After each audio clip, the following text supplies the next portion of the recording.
Okay, so just confirming that you can all see the screen. Very delighted to be here. What we're going to be talking to you about today is, as Cheryl said, a combination of many, many years of research on promoting resilience for children and adolescents for particularly adolescents on the autism spectrum. And particularly talk to you about a multi-level strength-focused study that we've used, and the website is a combination of all of that. And so first of all, why is it important to promote mental health and well-being for adolescents on the spectrum? We know that adolescence generally is a very difficult time. That's certainly not a period of my developmental life that I'd like to have over again. Adolescents generally find this a time when there's an increase in mental health problems.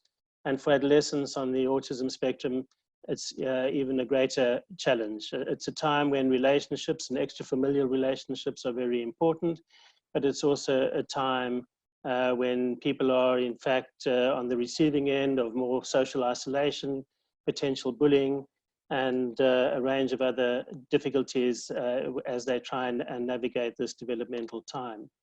And so it's not at all surprising then that this is a particular period of time when there's an increase in mental health problems for adolescents on the autism spectrum. And the most frequent diagnosis, as you're all aware, would be anxiety and depression. And the way adolescents can navigate through these very difficult developmental challenges have a really big impact on their future life prospects. And so it's absolutely vital that we can do anything that we can to promote all the protective factors at this stage of adolescence. And that's what our research has really been focused on, is how to build those important protective factors to prevent mental health problems and to promote greater sense of well-being. The research that we've done is a multi-level model, and where we work with the individuals, we work with the parents, and we work with the whole of school. And this is, all of our work is very much from a strength-focused perspective. So with the individuals, we've been implementing an adaptation of our resourceful adolescent program, specifically for adolescents on the autism spectrum, and where the aim of that is to improve capacity for emotion and self-regulation and improve connectedness.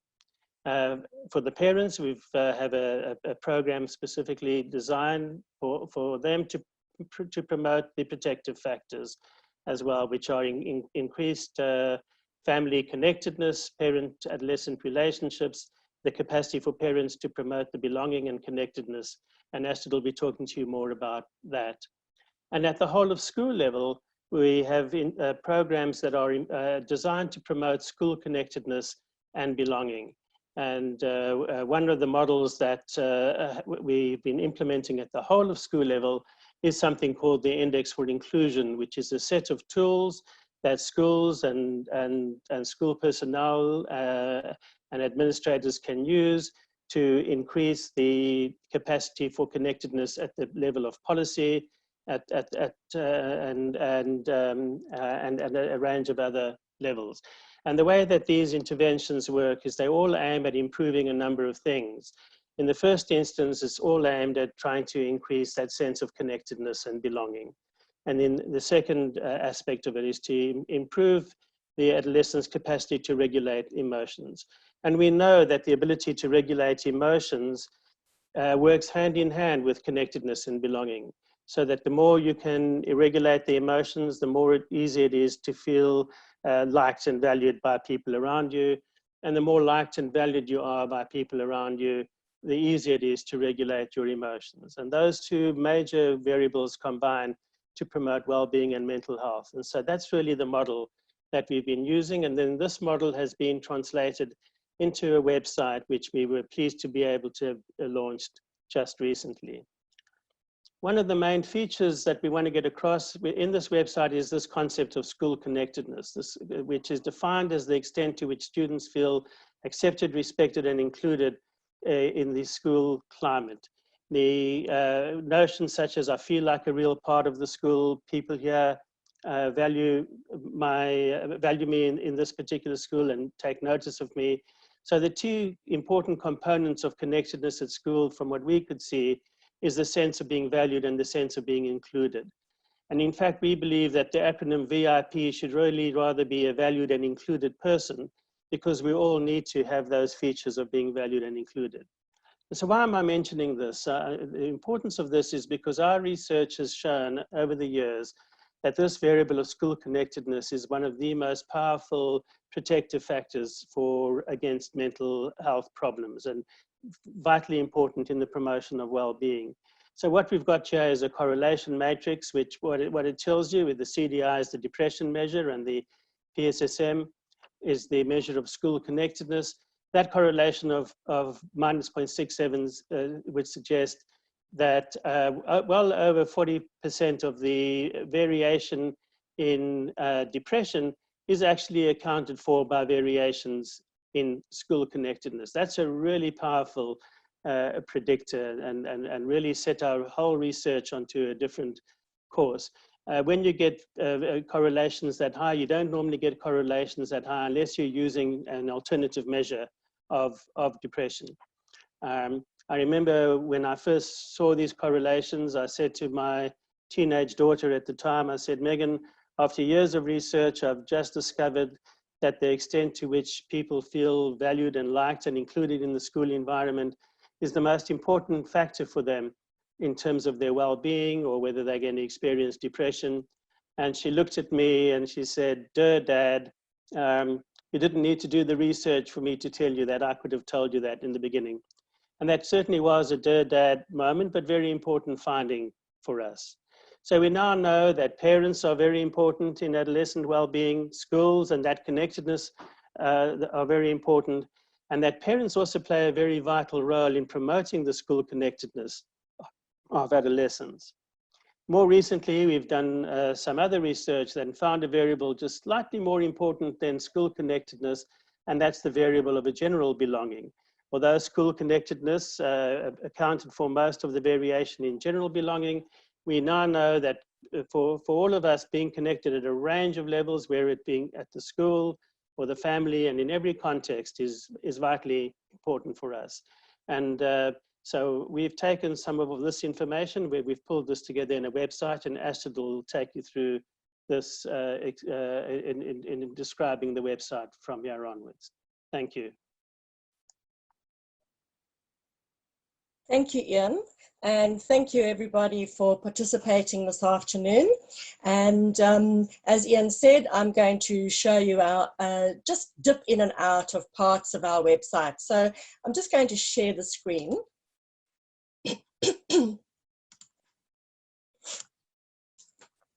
So here you can see the home page of our website. And if you remember back to the model that Ian showed at the beginning of his talk, you can see that we have followed that kind of model where we are focusing on 3 levels to help our adolescents be healthy and well. You can see them in the middle of the circle.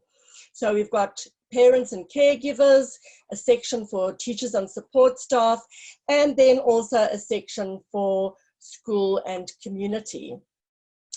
In each segment, we've got little wedges, and the why wedge will say, well, why are parents important in this work? Why are teachers important in supporting the students to promote connectedness? Our story gives you a little rundown of the research that we've done, which has culminated in this website. Getting started will actually give you some concrete activities that you can work through on the website. So I'll show you, for example, if you would click on getting started in parents and caregivers, you would get this screen. And you can see that we are covering 5. So we've had to sort of pluck the eyes out of our RAP parent program. It's an 8-hour program when it's delivered face-to-face, not in one go. And so we've tried to pluck the eyes out of that program and make it accessible for parents who can't come to workshops. So as Ian said, everything we do is very strength focused. And so we believe that if you're going to be able to recognize and validate other people's strengths, it's probably a good idea to be able to recognize your own strengths. And, you know, one of our key messages is that parents are doing a great job and deserve a pat on the back. Of course, if we're going to parent effectively, we also have to manage our stress. If we don't put on our own oxygen mask first, it's very hard to do any of these other things. So there are some little stress management exercises to go through. Promoting belonging, building positive relationships. You know, how can you build a positive relationship with your adolescent when it's so important to keep those lines of communication open? And the last little bit, our growth as parents, you'll hear stories from parents' experiences of parenting over the years. So these are parents who've been parenting an adolescent on the spectrum for a while, and they share some of their wisdom with us in that section. So I'll just take you, for example, to personal strengths. There's a little spiel at the top of the screen, which you can't see, and encouraging parents to choose their strengths. So we've given a whole list of strengths for them to choose from. We also make the point that we don't all have every strength, and we all have strengths in different areas. But the idea is to choose the one to go, like, I help him, I celebrate difference, I help her manage her anxiety. They then can actually open a PDF and print out their responses so that they don't lose the work that they've done when they leave the website. You'll also see this little parent talk bubble the whole way through our parent section. And what we've done there is captured parents' voices answering these questions. And everything you see on this screen here is an answer that's been given by parents in the past. So it'd be quite a sort of similar sort of thing for promoting belonging. Again, you know, I help her maybe maintain friendships and include their siblings. Again, a long list and the ability to print that out. Okay. Now moving on to our teachers segment. Okay, so one of the things that we've come up with over the years, thinking about school connectedness, is something that we've called the WISE model.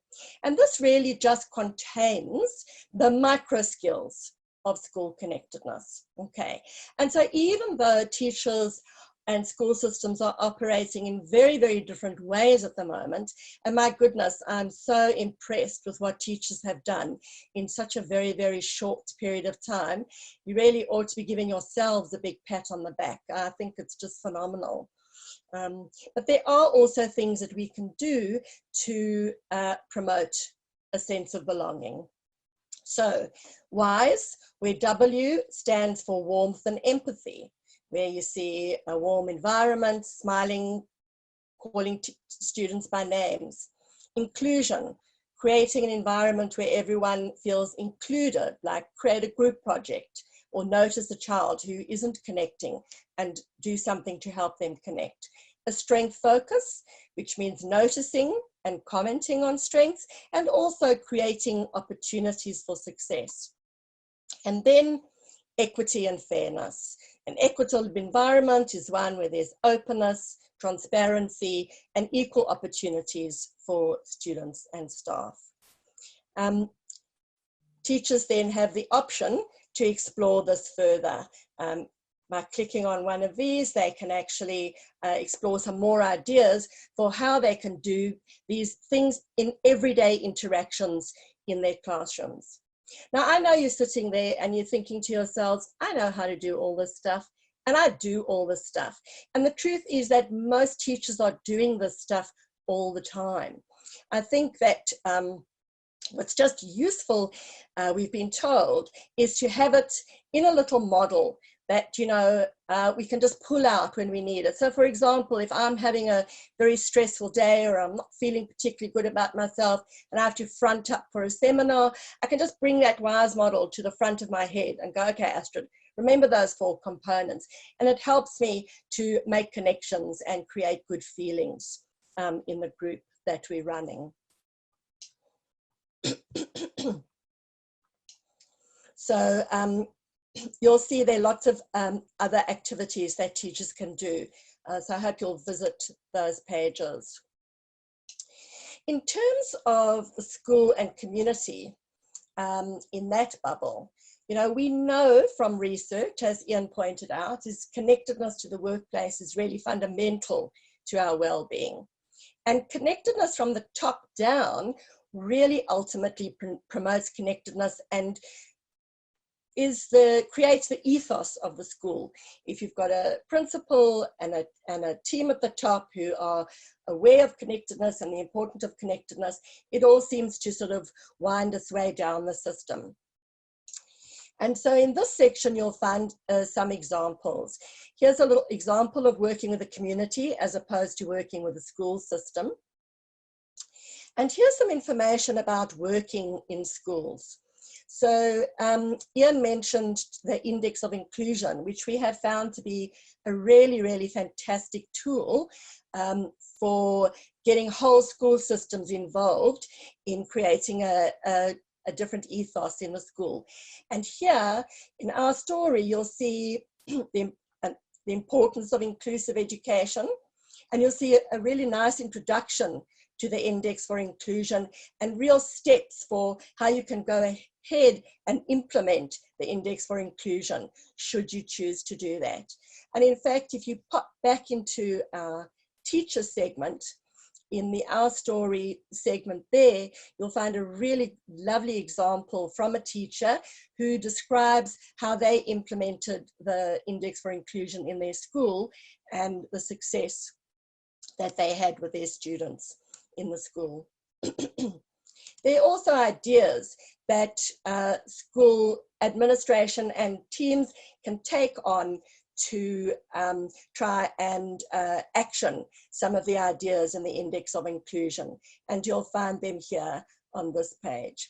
And I think that that really brings me to the end of my time, but I'll just conclude by saying, you know, now in this time of COVID, more than ever, we really need to utilize every opportunity that we can to build a sense of belonging for our children, for our students, and also for ourselves. It is a vital protective factor for well-being. So thank you so much.